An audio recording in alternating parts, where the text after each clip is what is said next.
नमस्कार। आप सभी का ज्योतिष के इस चैनल पर आपका स्वागत है। आज हम चर्चा करने जा रहे हैं एक विशेष कुंडली जिसकी आज पूरे भारत में चर्चा चल रही है और वो है राहुल गांधी। राहुल गांधी जिनकी संसद की सदस्यता 24 मार्च 2023 को रद्द कर दी गई है क्योंकि उनके ऊपर कुछ इल्ज़ाम थे और जो कोर्ट ने उन्हें 2 साल की सज़ा सुनाई, जिसके पश्चात उनकी संसद सदस्यता संसद के अध्यक्ष ने रद्द कर दी है। राहुल गांधी,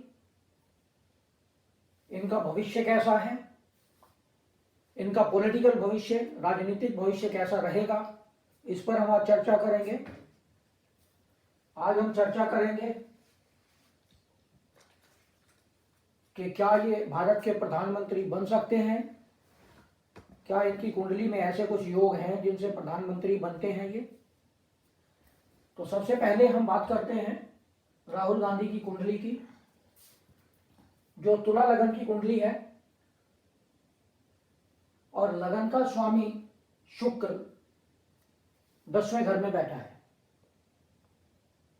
वैसे तो लगन के स्वामी का 10वें घर में जाना बहुत अच्छा है, लेकिन शुक्र के दोनों तरफ पापी ग्रह केतु, मंगल और सूर्य हैं। तो इसका अर्थ हुआ कि शुक्र पापकर्त्री योग में है। और इसी को अगर हम नवांश में देखें शुक्र को, लगन का स्वामी शुक्र नवांश में देखें तो नीच का है, और अगर हम दशमांश में शुक्र की स्थिति देखें तो अष्टम भाव में है और राहु के साथ है और लगन में बैठे मंगल से दृष्ट है।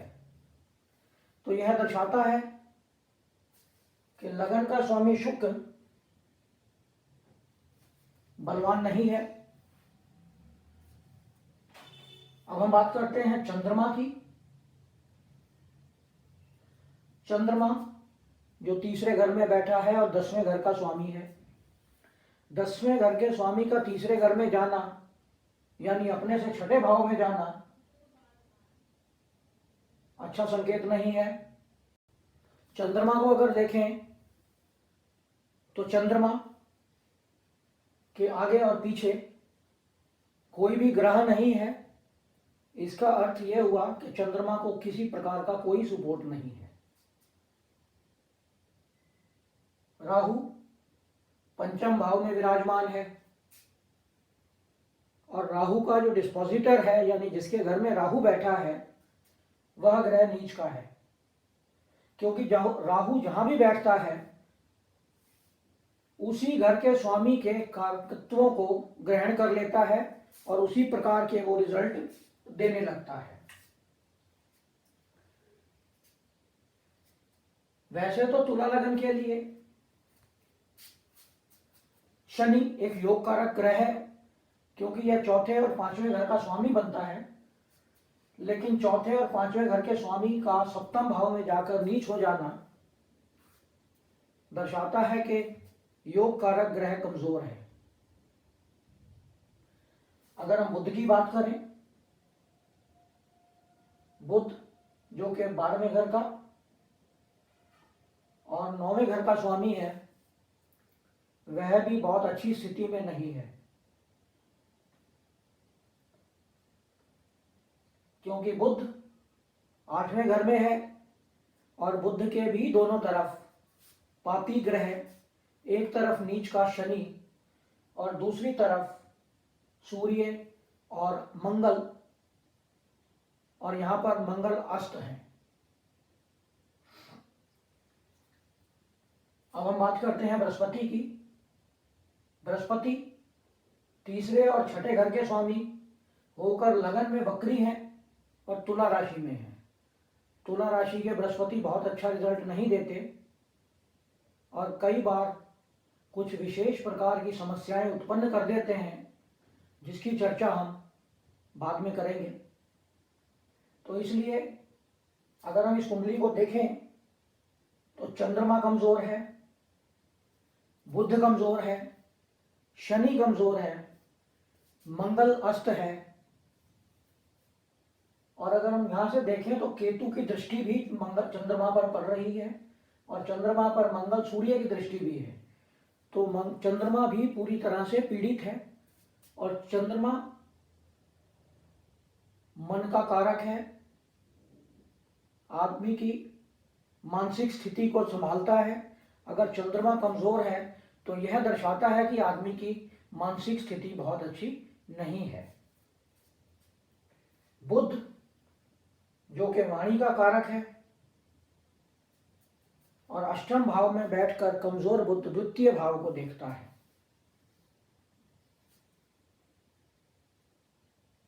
तो यह दर्शाता है कि बुध वाणी का कारक होने के कारण यह वाणी अनियंत्रित कर देता है, क्योंकि शुक्र की राशि में है। बोलने का प्रयास तो किया जाता है बहुत अच्छी तरह से, लेकिन उसके रिजल्ट नहीं आते। अगर हम चंद्रमा को देखें तो चंद्रमा पर मंगल, सूर्य, केतु की दृष्टि है, जिसके कारण चंद्रमा पूरी तरह से पीड़ित है और चंद्रमा आदमी की मानसिक स्थिति को दर्शाता है। चंद्रमा पर केतु की दृष्टि एक विशेष प्रभाव डालती है, क्योंकि केतु केमिकल्स का कारक है और मानसिक स्थिति अगर बिगड़ती है तो ऐसी स्थिति में व्यक्ति मानसिक स्थिति संभालने के लिए किसी प्रकार की ड्रग्स या दवा आदि का सेवन कर सकता है। इनकी वाणी दूसरों द्वारा नियंत्रित होती हैं, क्योंकि वाणी पर अपना कंट्रोल नहीं है और इसी वाणी के कारण यह समस्याओं में भी कई बार फंस जाते हैं या कई समस्याओं का इनको सामना करना पड़ता है। जहां भी ये किसी प्रकार का वक्तव्य देते हैं वही विवादों में घिर जाता है।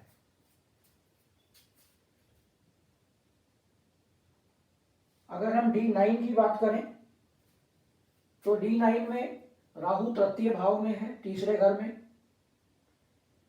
यहां भी चंद्रमा की स्थिति बहुत अच्छी नहीं है, क्योंकि चंद्रमा छठे भाव में है। नौवें घर का स्वामी छठे भाव में जाना और नौवें भाव में केतु का बैठना ये बहुत अच्छा संकेत नहीं है। मंगल को देखें तो यहाँ तो जुपिटर को एस्पेक्ट दे रहे हैं, मंगल अष्टम दृष्टि डाल रहे हैं और जुपिटर जो नवांश में भी तुला राशि में है, यानी जुपिटर तुला राशि के रिजल्ट को कंफर्म कर रहे हैं। शुक्र नीच के हैं। अगर हम D10 की बात करें तो D10 में भी बुध कमजोर है। बुध, शुक्र और राहु तीनों 8वें घर में हैं और बुध पर मंगल की दृष्टि भी है। तो ऐसे लोग अपने व्यावसायिक स्थान या कार्यस्थल पर बहुत तेजी से या जल्दबाजी में निर्णय लेने या जल्दी से बोलने का प्रयास करते हैं और उसी कारण वह समस्या में फंस जाते हैं। चंद्रमा को देखें तो D10 में चंद्रमा भी केतु और शनि के साथ है, राहु से दृष्ट है और चंद्रमा बृहस्पति की राशि में है और बृहस्पति 12वें घर में है।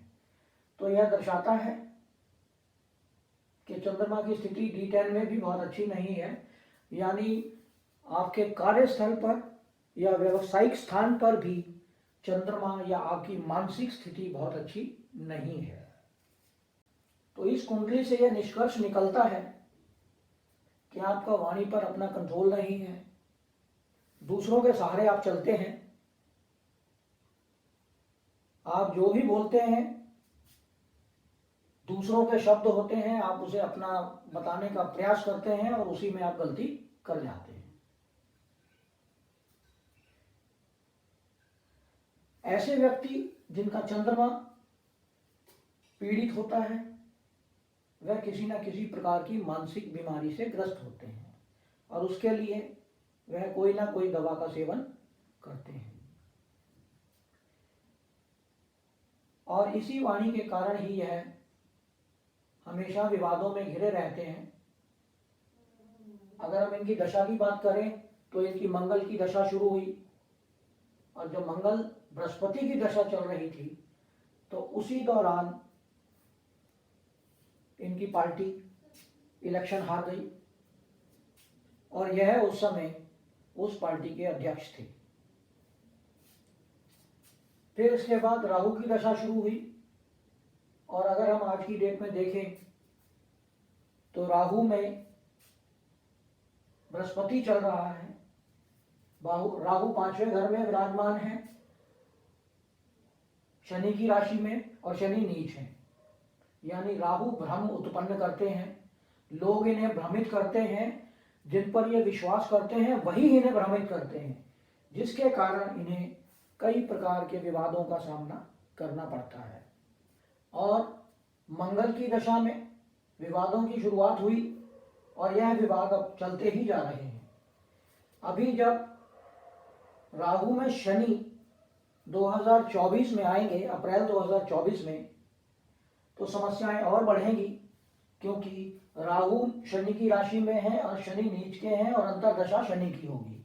तो उस समय इनके कैरियर पर बहुत बड़ा प्रश्न चिन्ह लग जाएगा। प्रश्न चिन्ह तो अब लग चुका है, लेकिन हो सकता है कि इन्हें किसी प्रकार का कोई रिलीफ मिल जाए हायर कोर्ट से, इनकी सज़ा कम हो जाए और जिसके कारण इनकी संसद सदस्यता बहाल हो जाए, लेकिन जिसकी संभावना बहुत कम नजर आती है।